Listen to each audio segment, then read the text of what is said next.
อย่างจะสำวาวเป็นแต่แซ่บขนาดนี้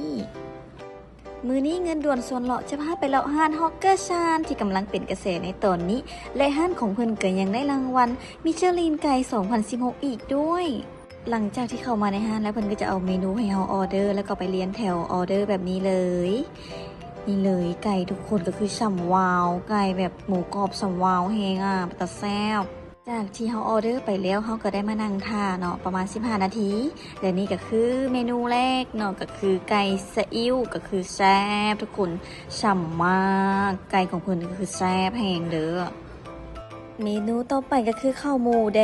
งมีหมูแดงแบบนี้ก็คือต้องคลุกเข้ากันแบบนี้จึงกินทุกคนก็คือ the best แซ่บและนี่ก็เป็นข้าวไก่ซะอิ่วเมนูต่อไปแนะนำเลยผัดเต้าหู้แอปเปิ้ลแซ่บและนี่ก็คือไก่อีหยังจะส่ำวาวขนาดนี้ทุกคนก็คือแซ่บและนี่ก็เม